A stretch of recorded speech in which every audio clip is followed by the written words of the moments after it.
안녕하세요. 클라우디아입니다. 오늘은 최정희 작가의 작품 능수와 필대 준비했습니다. 소설집 신월 다시 환상을 꿈꾸다에 수록된 작품인데요. 생의 의미를 돌이켜보는 90세 노인과 파지를 줍는 할머니를 통해 삶의 가치와 의미를 일깨워주고 있습니다. 노년의 삶을 핍진하게 그려내면서도 무거운 주제를 따뜻한 체온으로 풀어내고 있습니다. 작품 속으로 함께 들어가시죠.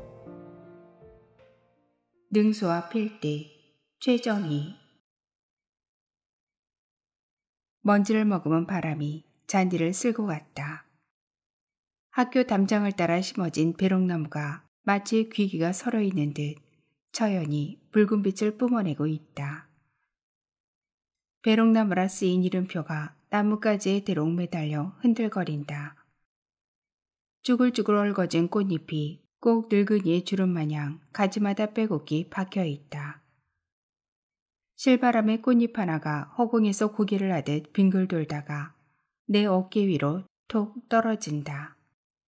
꽃잎을 잡으려고 어깨에 손을 갖다 대자 꽃잎이 어디론가 휙 날아가 버린다. 휴일이라 그런지 교내가 쓸쓸해 보인다.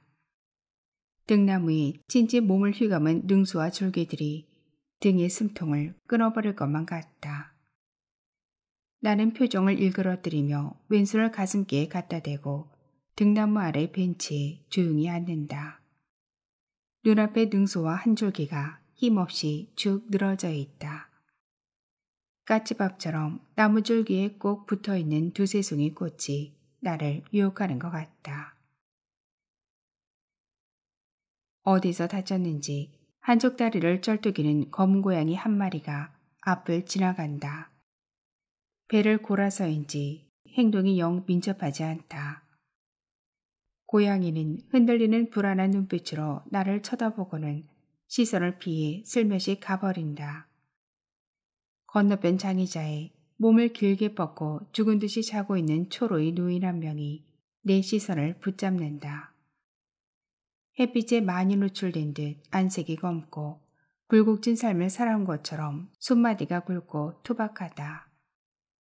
저렇듯 잠에 깊이 빠져본 때가 언제였던가 하고 잠시 상념에 잠긴다. 저녁 노을이 붉게 하늘을 물들인다. 운동장 가를 따라 조성된 둘레길을 천천히 걷는다. 건강을 위해서가 결코 아니다. 그렇게라도 하지 않으면 소화를 못 시키기 때문이다. 조깅은 무리라 천천히 워킹을 한다. 아들 나이쯤 되어 보이는 중년의 남자가 흰 추리닝을 입고 내 뒤를 바투 뛰어온다. 나는 속력을 내며 달려오는 자동차를 피하듯 얼른 몸을 운동장 쪽으로 비켜선다. 이번에는 파란 운동복을 입은 딸 나이대의 여자가 빠른 워킹을 하며 다가온다. 마오리 죽의 걷는 모습과 흡사하게 두 팔을 90도 각도로 창공을 향해 힘차게 뻗는다. 또 슬그머니 옆으로 길을 양보한다. 여자는 조금도 흔들림 없이 허리를 꼿꼿이 세우고 오리 엉덩이를 흔들며 앞으로 씩씩하게 나아간다. 모자의 차양이 오리부리처럼 어색하게 길게 뻗어나와 있다.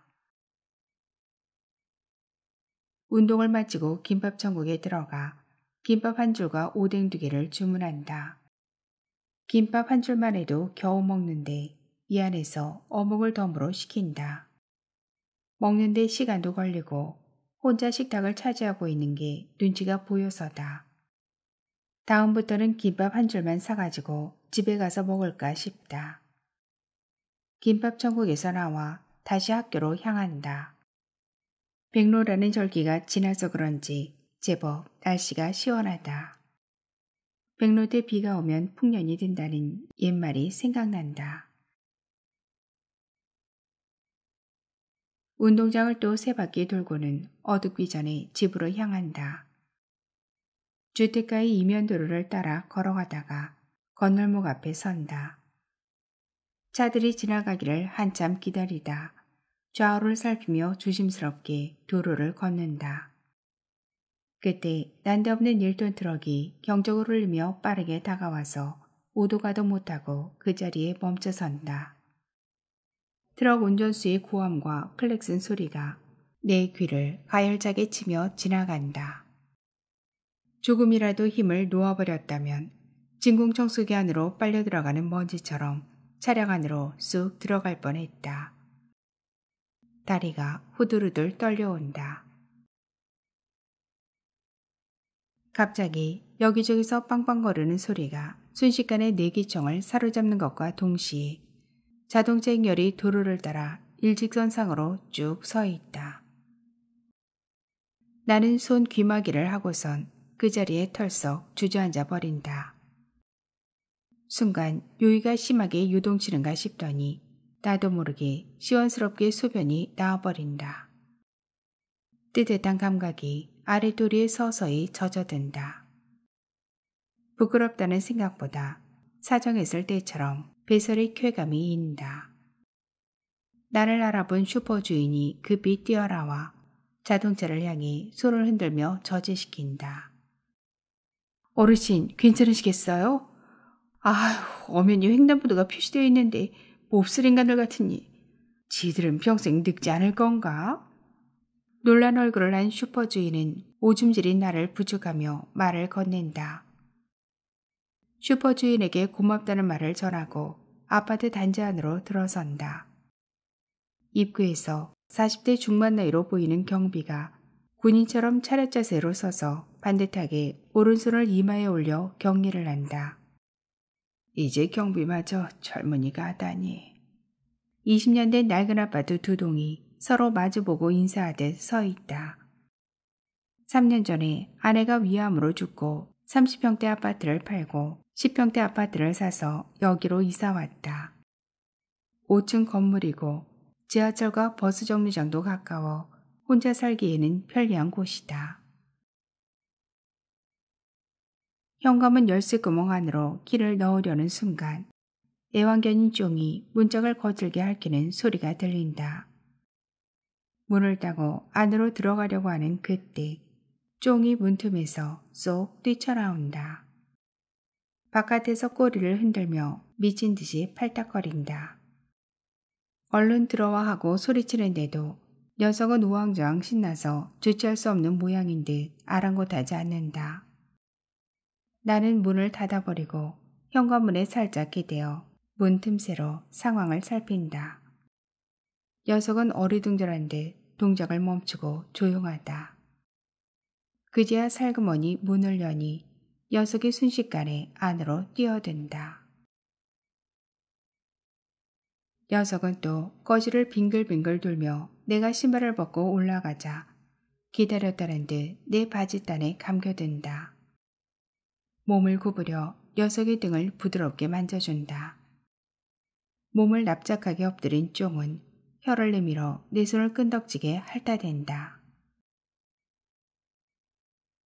오줌에 젖은 바지와 팬티를 벗어 세탁기에 넣고 거실 바닥에 티셔츠를 벗어던진 후 욕실로 들어간다. 샤워기를 틀어 몸을 깨끗이 씻어내니 기분이 한결 상쾌해진다. 샤워를 끝내고 거실 소파에 앉아 리모컨으로 텔레비전을 켠다. 그때 마침 휴대전화가 울린다. 볼륨을 낮추고 전화를 받아보니 서울에서 종합병원의 내과 전문의로 일하고 있는 아들이다. 아버지, 몸 괜찮으세요? 좋다. 이젠 고집 그만 부리시고 저희가 모실 테니 서울로 제발 올라오세요.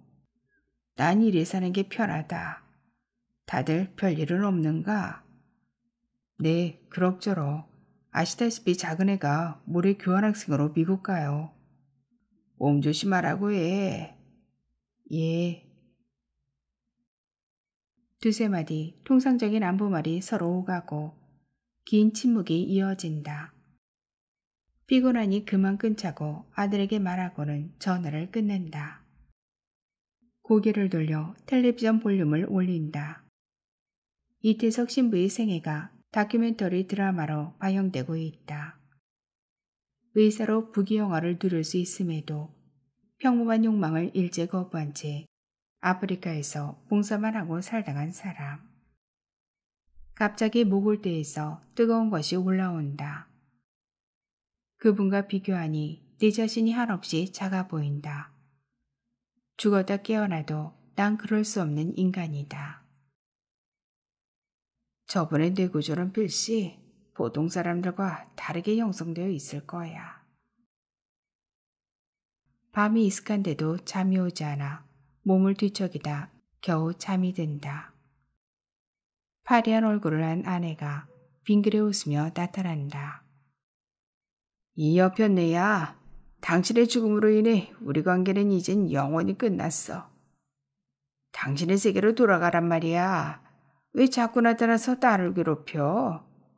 3년이면 지긋지긋해. 앞으로 난 세장가도 갈 거란 말이야. 꿈에서 깨어나 한동안 멍하니 앉아있다가 정신을 수습하고는 손을 들어 이마께로 가져간다. 손바닥으로 끈적끈적한 땀을 훔친다. 밤의 정적을 깨뜨릴 만한 것은 그 어디에도 없다. 새벽의 희미한 빛조차 까마득하다.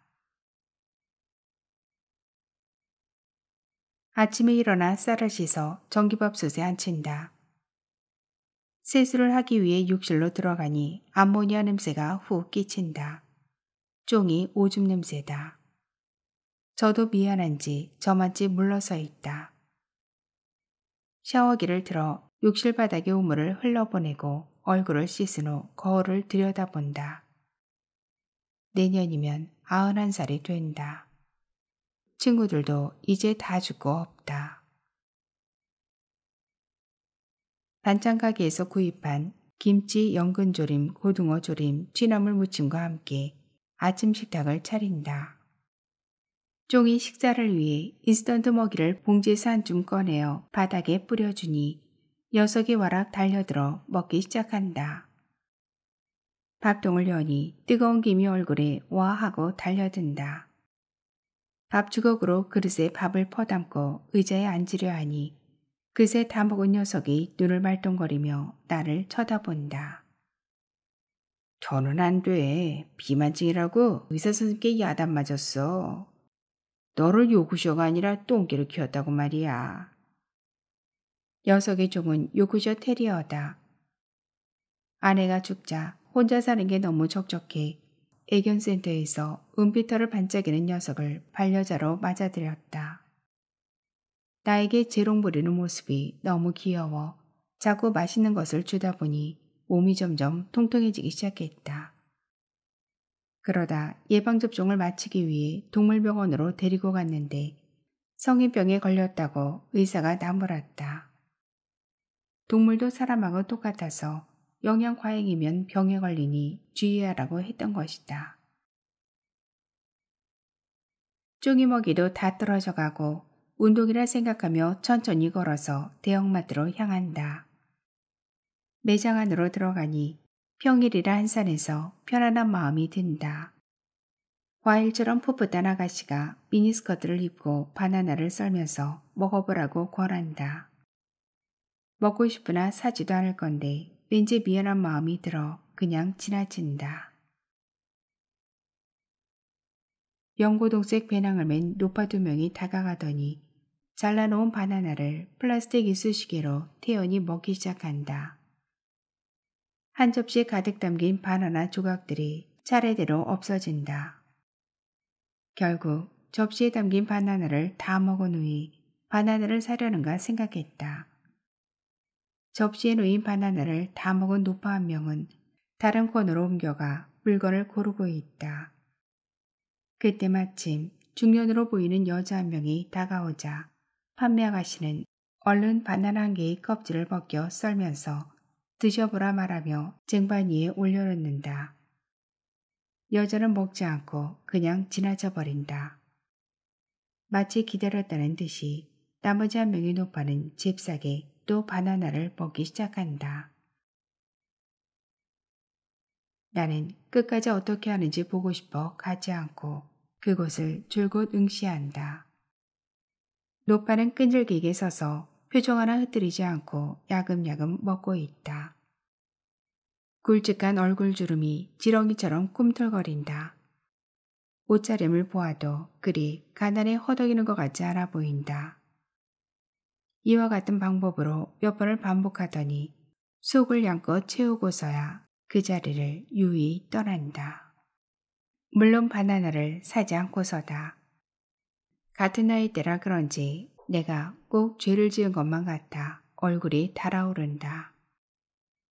늙어간다는 것은 양심과 수치심도 함께 사라지는 것인가. 종이 사료를 사들고 마트를 나와 집으로 향한다. 아직까지 햇볕이 뜨겁다. 가까이서 내 나이 또래로 보이는 노파 한 명이 땀을 뻘뻘 흘리며 폐지를 실은 짐수레를 끌면서 힘들게 가고 있다. 그 순간 내 손은 자동적으로 리어카의 꽁무니로 다가가 밀고 있다. 노파는 별 의심도 없이 착착 앞으로 나아간다. 어느덧 내가 살고 있는 아파트에 다다랐다. 아직까지 눈치를 채지 못한 노파는 몸빼를 돛대처럼 펄럭이며 묵묵히 가고 있다. 그만 밀까 갈등이 생겼지만 그냥 끝까지 밀어주기로 마음먹는다. 어디선가 백일홍 꽃잎 하나가 날아와 노파의 백발 위에 나비처럼 살포시 때려앉는다. 저 나이에 꽃핀이라니. 혼자 빙긋이 웃는다. 노파는 한참을 가다가 국방색 대문 앞에 리어카를 정지시키고 뒤를 돌아본다. 아이고 이를 어째 술술 잘도 간다 했지. 누가 밀어주느란 생각은 눈꽃만큼도 하지 못했네요. 아이고 감사합니다. 노파는 어쩔 줄 모르는 표정을 지으며 잠깐 기다려달라 말하고는 근처 가게로 다람쥐처럼 쪼르르 뛰어간다. 그러고는 요구르트 하나를 사와서는 나에게 내민다. 순간 목을 대가 울컥하며 눈물이 핑 돈다.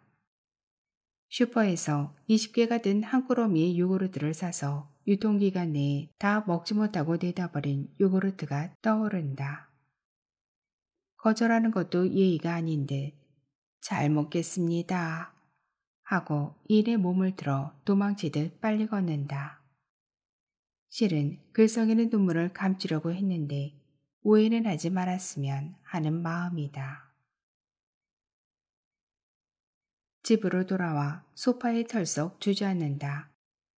이상하게도 노파의 모습이 어른거려 일이 손에 잡히지 않는다. 동정인지 연민인지 어떤 감정인지는 명확하지 않다. 쫑이 내 품 안으로 기어오르려고 온갖 아양을 떨고 있지만 눈길을 전혀 주지 않는다. 녀석은 지쳤는지 나가 떨어져 거실 귀퉁이에서 그만 잠에 빠져버린다. 오후 운동을 하러 학교에 가야 하는데 내키지 않는다. 실컷 잠을 잤는지 녀석이 기지개를 켜며 가까이 다가온다. 녀석을 보자 마트에서 산 물건을 노파의 짐수리 안에 놓아두고 왔다는 생각이 퍼뜩 떠오른다. 그런 것쯤이야 잊어버려도 대수롭지 않지만 나 자신도 정확히 알 수 없는 무엇인가가 나를 붙잡고 좀처럼 놓아주지 않는다. 나는 이틀째 바깥 출입을 하지 않고 집안에 틀어박혀 있다. 녀석이 배가 고픈지 힘없이 칭얼거린다. 그때서야 사료가 떨어졌다는 것에 생각이 미친다. 밥을 지어 간신히 한술 두고 은행으로 간다. 정기예금 가운데 1,000만 원만 해지하여 수피 한 장을 넣은 봉투를 호주머니에 넣고 은행을 나와 노파의 집으로 간다. 국방색 대문 앞에 쪼그리고 앉아 노파를 마냥 기다린다. 만약 이틀 전과 똑같은 시간대로 일을 하고 있다면 아마 이 시간쯤 노파가 나타날 것이다. 몇 시간이 흘러갔을까? 해가 서쪽으로 쓰러지고 있는데도 노파는 나타나지 않았다. 혹시 몸이 아파 집에서 쉬고 있는 것일 수도 있다는 생각에 대문 안으로 머리를 약간 들이밀고 동정을 살핀다. 혹 접대 그 어르신 아닌가요? 화들짝 놀람과 동시에 귀에 익은 목소리가 귓전을 울리자 몸을 뒤로 돌린다. 리어카에서 몸을 구부리며 빠져나오고 있는 노빠가 능소화처럼 활짝 웃는다. 나는 반갑게 인사를 하며 고개를 숙인다. 노빠는 잠깐만 기다려달라는 말을 남기고 총총 대문 안으로 들어가더니 이내 나와서는 사료가 담긴 비닐봉투를 쑥 내민다. 이거 찾으러 오셨지요? 구겨진 종이처럼 눈가에 잔주름이 자글자글한 노빠는 19 처녀인 양 수줍음을 타며 말을 건넨다. 얼떨결에 받아들며 고맙다고 말한다. 저야말로 고맙지요. 하며 노빠는 머리를 조아린다. 오랜 침묵이 이어진다. 호주머니 안에 술을 넣고 주물럭거린 봉투에 땀이 배어있다. 어색함을 무마시키기 위해 어떤 말이나 행동을 해야 하는데 아무것도 떠오르지 않는다. 아니 봉투를 줘야 하는데 용기가 나지 않는다는 것이 더 적확한 표현일 것이다. 잠시 후 침묵의 공간 속으로 꼬불꼬불한 종이꽃 같은 나무 101원 꽃잎 몇 알이 바람을 따라 너울너울 춤추며 떠다닌다. 노파와 나는 허공 속을 떠돌고 있는 불띠붉은 꽃잎을 하염없이 바라본다. 불편한 기류는 온데간데 없고 자연스럽게 마음이 편안해진다. 전혀 거북스러운 감정이 아닌 마치 오래전부터 만나온 옛 친구처럼 친밀함이 전해온다. 해가 건물 뒤로 숨어버렸고 백유롱빛 저녁 노을이 하늘을 빨갛게 물들인다. 나중에 읽어보세요. 러브레터라고 생각할지도 모르겠으나 노을빛 얼굴로 봉투를 받아든 노파는 꽃잎 같은 미소로 봉투를 손에 꼭 쥔다. 우리는 가볍게 인사를 하고 아쉬운 듯 헤어진다. 어깨에 무거운 짐을 내려놓은 듯 발걸음이 한결 가볍다. 봉투에 몇 마디 써넣을까도 생각했지만 왠지 더 어색할 것 같아 그냥 돈만 넣기로 한 것이다. 오래간만에 학교 운동장에 가서 워킹을 한다. 집으로 돌아와서 쪽에게 사료봉지를 뜯어 먹이를 주니 녀석이 걸신걸린 듯 먹어댄다. 미안한 마음이 들어 한 손 가득 담아 바닥에 또 펼쳐놓는다. 학교 담장을 따라 조성된 배롱나무는 옷을 죄다 벗어버렸다. 낙엽이 또르르 몸을 말아 구르다가 내 운동화에 싸각 밟힌다. 건조한 일상이 쉼없이 반복된다. 잠, 식사, 뒷설거지, 운동, 텔레비전, 배설, 슈퍼, 세수, 쫑돌봄, 청소, 빨래. 목숨만 이어가는 것이지 그 이상 이하의 의미도 없는 삶이 지루하게 이어진다. 난데없이 삶과 죽음에 대해 심각하게 고민해 본다. 왜 사는가? 여태껏 나는 한 번이라도 이 문제에 대해 진지한 물음을 던진 적이 없었다. 90세가 되는 이날 이때까지 아무 생각 없이 그냥 무턱대고 살아왔던 것이다. 태어나서 처음 의문을 가져보고 깊이 고민해보지만 그 물음에 대한 해답이 좀처럼 나오지 않는다. 그러다 어느 날 실핏줄처럼 흐릿한 그 무엇이 뇌리를 언뜻 스친다. 원동력, 에너지. 나는 지금까지 아무런 생각 없이 살아온 것이 아닌 언제나 무엇인가 갈구하며 하루하루를 보냈던 것 같다. 학교에 가기 위해 준비물 챙기고 쌀 사기 위해 노동을 하고 자식을 양육하기 위해 돈 벌어야 하고 미래를 위해 저축하고 돈 벌기 위해 건강해야 하고 등등. 이런 행위를 유발시키는 어떤 목표가 늘 있었다. 그런데 지금은 어떤가? 동기를 부여할 만한 원동력이 아예 사라져버린 상태다. 다시 말해서 이루고자 하는 목표와 살아가는 목적이 없어져 버렸다. 이런저런 생각을 하고 있는데 폰이 울린다. 아버지 저예요. 별일 없어요?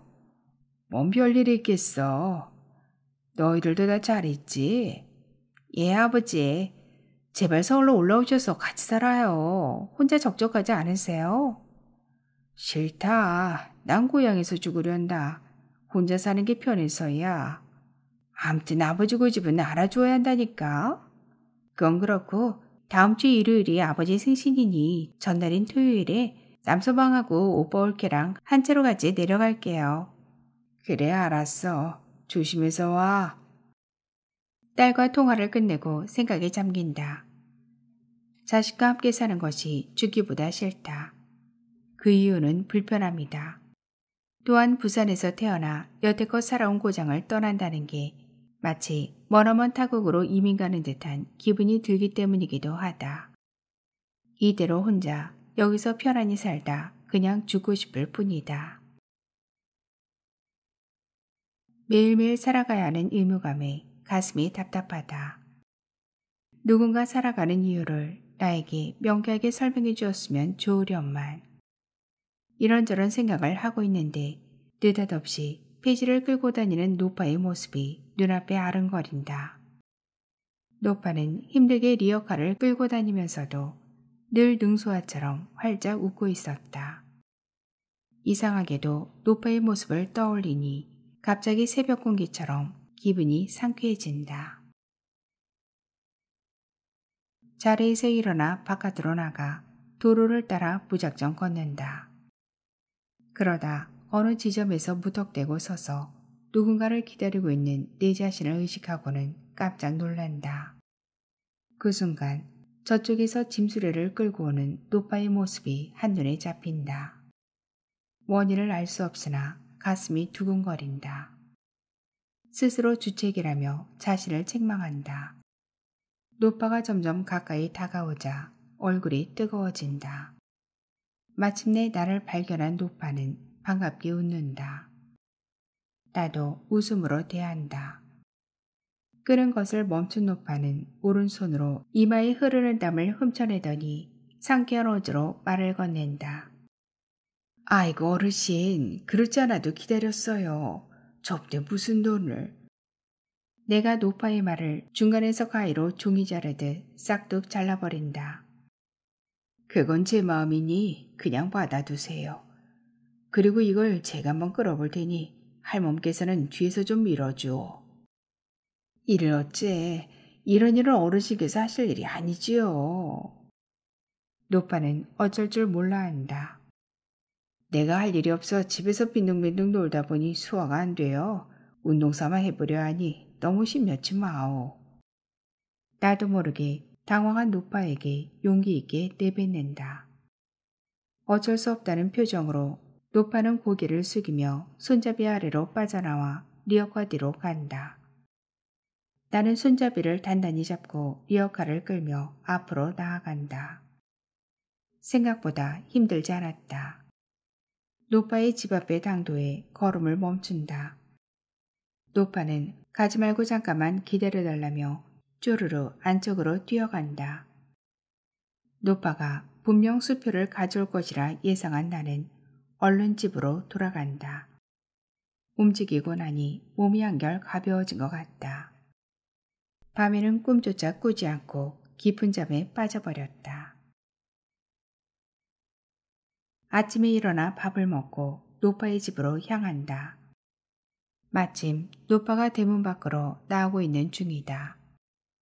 나를 보자 화난 미소를 머금으며 잠깐만 기다리라고 하고는 또 집으로 들어가려 한다. 나는 바로 노파의 손을 붙잡는다. 자꾸 이러시면 정말 화낼 겁니다. 제 성의를 무시하는 거라고요. 저는 그 돈 없이도 사는데 지장 없어요. 나는 약간 정색을 하며 목소리 톤을 올린다. 사람이란 자꾸 공것을 얻다 보면 또 뭔가를 바라게 되지요. 그리고 제가 몸이 아픈 것도 아니고 밥을 굶은 것도 아니기 때문에 남 도움을 받고 싶지 않아요. 제 마음이 불편해서 그래요. 요즘 세상이 보기 드문 노파였다. 남의 성의를 지나치게 거절하는 것도 예의가 아니지요. 그에 관해서는 이제 그만 얘기하시고 지금부터 어떤 일을 하나요? 어제는 몸을 좀 움직였더니 소화가 잘 되어 밤에 잠도 잘 오고 몸도 훨씬 가벼워진 느낌이 들어요. 그래서 오늘 하루만이라도 할머니를 도우며 같이 해볼까 해요. 나는 일부러 노파의 말을 막으며 근엄한 어조로 말을 던진다. 아휴, 그럼 오늘 하루만 같이 하시는 겁니다. 우선 리어카의 꽉 찬 폐지를 인근에 있는 고물상으로 가져가야 해요. 노파도 포기한 듯 한 발 물러서는 모양새의 말을 건넨다. 그럼 제가 리어카를 끌게요. 내 말에 노파는 웃음을 띠며 그러라고 한다. 뒤에서 노파가 밀고 나는 리어카를 끌며 앞으로 착착 나아간다. 별 힘도 들지 않고 기분이 좋아진다. 그러나 1시간쯤 가고 있는데 길이 좀 가팔라지기 시작하더니 힘이 꽤나 든다. 하지만 노파에게 내색하기 싫어 짐짓 모른 채 하며 리어카를 힘껏 끈다. 땀이 나고 숨이 가파왔지만 자존심에 말을 할 수가 없다. 속으로 끙끙대며 올라간다. 드디어 쓰러지기 직전에 간신히 고물상에 다다른다. 힘들지요? 고맙습니다. 이걸로 땀 닦으세요. 노빠의 물음에 좀 힘들다 말하고는 노빠가 건네는 수건으로 이마의 땀을 훔쳐낸다. 노빠가 고물상 주인에게 폐지를 달아 값을 치르는 동안 나는 벤치에 앉아 몸을 식힌다. 계산을 끝낸 노빠가 가까이 다가오자 나는 자리에서 일어나 빈 리어카를 끌며 경사진길을 내려간다. 내려오는 것도 힘을 주어야만 리어카가 굴러 떨어지지 않고 적절한 균형이 유지되었다. 노빠의 대문에 도착하니 점심때였다. 누추하지만 집에 들어가셔서 식사하고 가시겠냐고 노빠는 물었다. 오후에 약속 있는 걸 깜빡했다며 미안해하는 노빠를 뒤로하고는 집으로 향했다. 집에 도착하자마자 너무 피곤해 거실에 큰 대자로 드러누웠다. 쫑이 가까이 오는 것을 화내어 쫓아버린다. 온몸이 쑤시고 힘이 하나도 없다.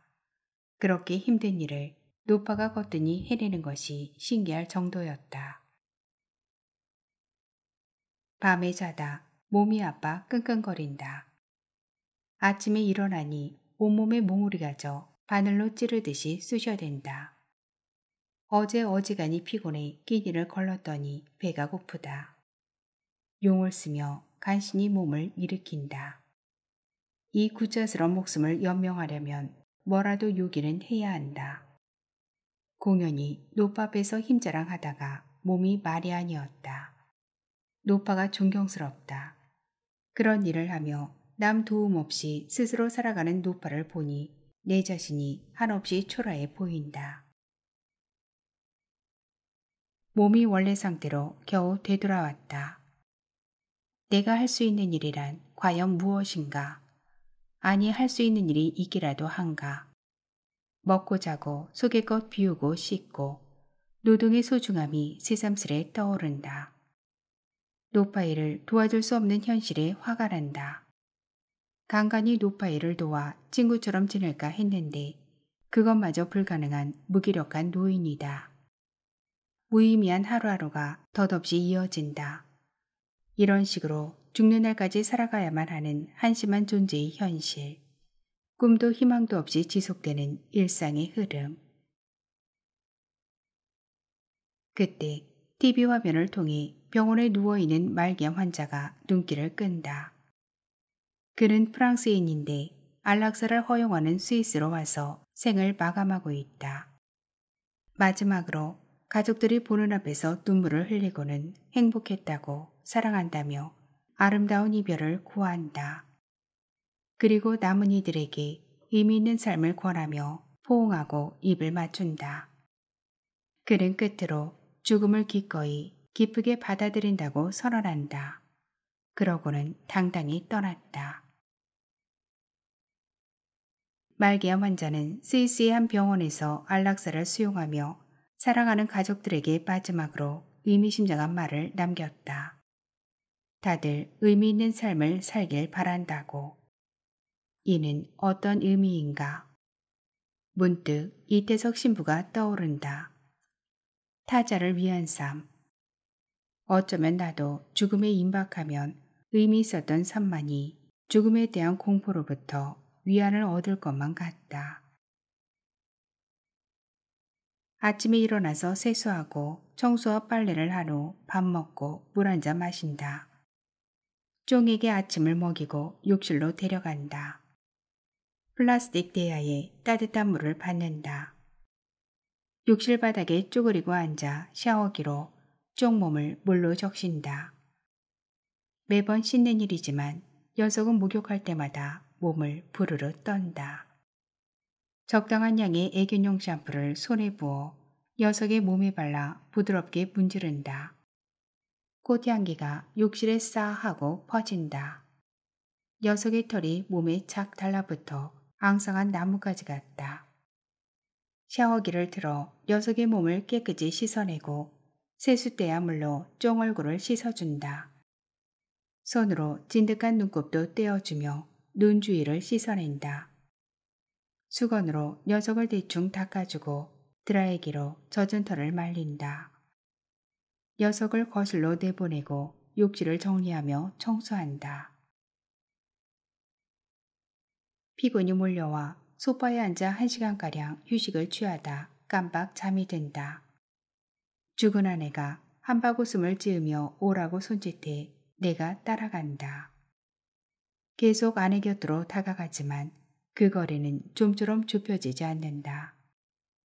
기다렸다가 같이 가자고 소리쳤으나 아내는 희죽 웃으며 손을 흔들고는 또 저만치 물러나 있다. 그의 잠에서 깨어난다. 쫑도 자다가 금세 일어난 표정으로 나를 쳐다보고 있다. 은행에 가서 5만원권으로 5천만원을 찾아 집으로 돌아와 목줄을 녀석의 목에 걸고 바깥으로 나온다. 쫑은 오래간만에 외출하는 것이 반가운 듯 꼬리를 살래살래 흔든다. 북방색 대문이 보이자 가슴이 뛰기 시작한다. 대문 앞에 앉아서 기다리려는데 반쯤 열어진 대문 안으로 노파의 손수레가 마당 한 모퉁이에 데워져 있다.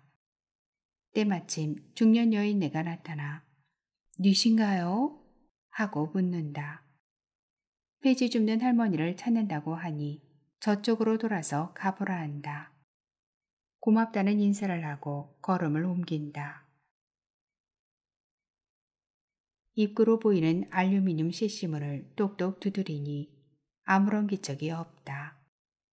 손잡이를 돌려보니 잠겨있는지 열리지 않는다. 계시냐고 하며 두세 번 다시 노크를 해보지만 조용하다. 내일 다시 찾아올까 어쩔까 생각하고 있는데 안에서 누구냐는 목소리가 약하게 들려온다. 안녕하세요. 요전에 강아지 사료를 찾아간 노인입니다. 라고 말하자 철커덕 문이 열린다. 아이고 세상에, 그렇잖아도 애타게 찾고 있었어요. 그날 고맙기도 하고 또. 자다가 일어났는지 부스스한 얼굴을 내밀고 잠이 덜 깬 목소리로 말한다. 주무시는데 실례가 되지 않는다면 좀 들어가도 될까요? 긴히 할 얘기가 있어서요. 노파의 말을 자르며 실례를 무릅쓰고 빠른 어조로 묻는다. 아유, 이걸 어쩌나 누추한데. 그럼 여기서 잠깐만 기다리세요. 방을 좀 치우고요. 노파는 잠깐 생각하는 듯한 표정을 짓다가 자기 말만 얼른 내뱉고는 실내로 들어가 버린다. 잠시 후 현관문을 열어젖히며 들어오라 하고선 오늘은 감기 기운이 있어 하루 쉬었다고 한다. 나는 현관 입구에서 비닐봉지에서 물유지를 꺼내 쫑발을 깨끗이 닦아내고는 신발을 벗고 안으로 들어갔다. 녀석이 노파를 처음 보고도 지저대지 않고 즐거운지 노파 가까이에서 꼬리를 흔들어댄다. 들어가자 바로 아담한 부엌 겸 거실이 이어졌고 싱크대는 말끔하게 정돈되어 있다. 부엌을 지나 방으로 들어가니 낡은 장롱과 책상 하나가 유독 눈에 띈다. 노파는 옷장문을 열고 꽃무늬가 그려진 방석을 내놓으며 앉으라고 권한다. 귀하디 귀한 손님 대우를 받으니 흐뭇한 감정이 밀려든다. 방석에 앉자 노파는 다시 장롱문을 열어 꼬깃꼬깃 헤어진 수표 봉투를 꺼내 내게 내민다. 그 전에 실은 제가 부탁할 일이 있어서 이렇게 불경을 무릅쓰고 찾아왔어요. 노파는 내민 손을 거두고 아리송한 표정을 지으며 나를 뚫어지게 쳐다본다. 실은 저는 이제 얼마 살지 못합니다. 내일 수술하기 위해 서울에 있는 병원으로 올라갑니다. 아들의 의사거든요. 무사히 수술을 마치더라도 앞으로 요양병원에서 생활해요. 그래서 요 녀석이 눈에 밟혀 걱정입니다. 마땅히 맡길 곳이 없지 뭡니까? 내 자식 같은 새끼입니다. 그래서 고심 끝에 할멈이 생각난 겁니다. 마누라 죽고 3년 동안 줄곧 함께 살아온 녀석이지요. 부탁드립니다. 5천만 원이 든 서류 봉투를 노파 앞으로 내밀며 차분한 말투로 내뱉는다. 노파는 어리둥절한 표정을 지으며 아무 말도 하지 않는다. 녀석이 병원비며 사료비, 수고비, 장례비를 전부 포함해서 이걸 드립니다. 어쩌면 모자랄 수도 있습니다. 그러면 그때 가서 안락사를 하셔도 무방합니다. 녀석도 살 만큼 살았을 터이니까요. 이 녀석을 안심하게 맡길 곳이 이곳밖에 없는 것 같아 이렇게 무례를 무릅쓰고 찾아왔습니다. 제발 부탁드립니다. 나는 꿇어앉아 머리를 숙인다. 놀란 얼굴을 한 노파는 알겠으니 일어나라고 만류한다. 우리 소녀가 좋아하겠네요. 전에부터 강아지 사달라고 하도 졸라대더니. 소녀하고 같이 사세요. 아들과 며느리는 이혼하더니 자식 내버려두고선 감감무소식이네요. 지들도 별시 무슨 연유가 있겠지요. 아이고 이런 고생이겠네요. 내년에 고등학교 졸업하면 저도 취직해 돈을 벌겠지요. 지금도 틈틈이 돈을 벌고 있지만 겨우 입에 풀칠할 정도고요. 아, 네. 쪽에 대해 이러저러한 부탁을 하며 사료와 애완용 샴푸 따위가 든 비닐봉지를 노파에게 내민다. 골아떨어져 있는 녀석은 이상할 정도로 편안한 모습을 하고 있다.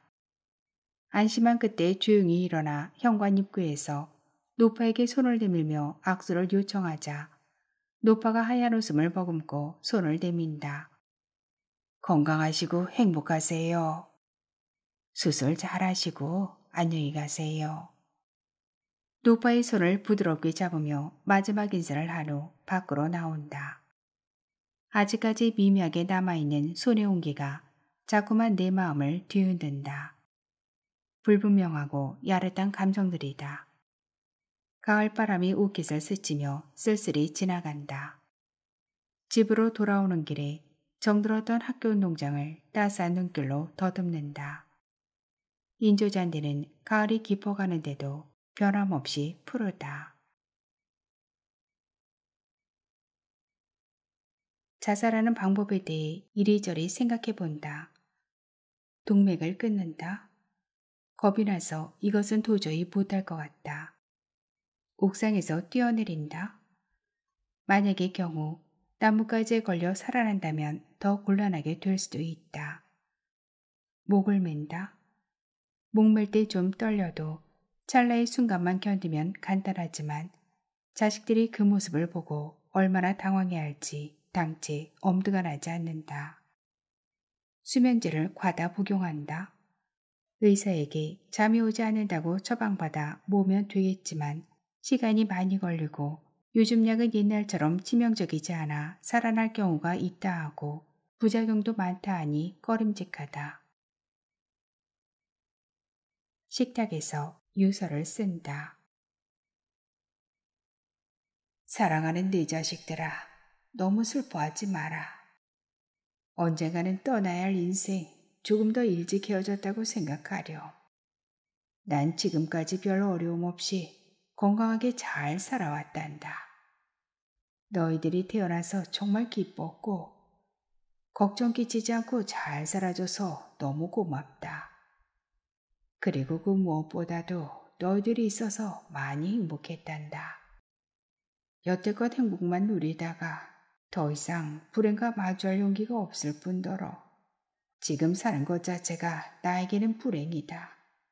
더 살아야 할 이유가 없어 서둘러 너희들 어미 곁으로 간단다. 마지막으로 너희들에게 부탁한다. 내 전 재산은 지구 저편에서 기아와 질병에 허덕이는 이들을 위해서 유익하게 쓰였으면 좋겠다. 돌이켜보건대 이날 이때까지 남을 위해 살아본 적이 단 한 번도 없었단다. 더 이상 살아봤자 목숨을 연장하는 그 이상 이 아이의 의미도 없어. 마지막으로 뜻있는 일을 하면서 진지하게 삶을 하직하고 싶구나. 그럼 아버지는 너희들 엄마 곁으로 간다. 안녕. 사랑하는 내 자식들에게. 쫑을 보내고 혼자다. 녀석이 없는 집안이 학교 운동장처럼 휑하게 느껴진다. 녀석은 잘 지내고 있겠지. 착한 오빠가 잘 보살펴 줄 거라 믿어 의심치 않는다. 부끄러운 일이지만 그 오빠를 보고 마음이 잠깐 흔들린 것은 사실이다. 오랜만에 누군가와 함께 다시 한번 살아가고픈 어설픈 갈망 같은 거였다. 이틀을 물만 먹고 지낸다. 죽은 사람의 배설물이 마음에 캥기기 때문이다. 오늘은 토요일이고 내일이 내 생일이다. 새벽부터 일어나 마지막 샤워를 한다. 어제 집안을 깨끗하게 청소했기에 오늘은 하지 않아도 된다. 오후에 자식들이 도착할 것이니 서두르지 않으면 안 된다. 자식들이 바로 현관문을 열고 들어올 수 있도록 잠금장치를 모두 해제하고 문을 닫아둔다. 들어와서 끔찍한 광경을 보고 많이 놀라지 않았으면 좋겠다. 유서는 잘 보이도록 식탁 위에 올려놓는다. 베란다로 간다. 베란다 창에 롤스크린을 내린다. 그러고는 부엌으로 가 식탁 의자를 가져온다. 의자 위로 조심스럽게 올라간다. 다리가 잠시 후들거린다. 막상 죽으려고 하니 겁이 난다. 하여 도로 의자에서 내려와 버린다. 하지만 곧 고개를 좌우로 흔들어댄다. 아니야. 과감하고 유연하게 시리게 옮기는 거야. 앞으로 계속 살아봤자 구차한 목숨을 연명하는 것에 불과해. 그런 생각 끝에 다시 의자 위로 올라간다. 넥타이를 빨래 건조대에 단단히 묶고는 내 목에 고정시킨다. 긴장감에 가슴이 떨려온다. 도무지 용기가 나지 않는다. 죽음을 미룰까? 아니야. 만약 목숨 자체를 연장한다는 건 더 이상 의미 없는 일일 뿐이야. 이건 잘하는 짓이야. 내 죽음으로 인해 지구 저편의 그 누군가가 행복해진다면 기쁘고 의미 있는 일이지. 이런 생각을 하며 마음의 평정을 되찾는다. 그 순간 이태석 신부와 프랑스 말기암 환자를 떠올리며 재빨리 발로 의자를 무너뜨린다. 학교 담장의 백일홍 꽃잎이 허공 속으로 일제히 눈부시게 날아오른다. 그리고 저녁 노을처럼 하늘을 붉게 물들인다. 저 멀리 등나무를 따스하게 감고 피어난 노을빛 능소화가 활짝 웃고 있다. 운동장 잔디가 햇빛을 받아 반짝거린다. 최정희 작가는 2013년 한국소설 신인상을 수상하면서 등단했습니다. 2017년 첫 번째 소설집 사봉 출간, 2023년 두 번째 소설집 신월 다시 환상을 꿈꾸다를 발표했습니다. 2016년 한국소설가협회 신예작가로 선정되었고 2018년 현진건문학상 추천작을 수상했으며 2024년 아르코 문학 창작기금 수상자로 선정되었습니다. 끝까지 함께 해주셔서 감사합니다. 오늘도 행복하세요.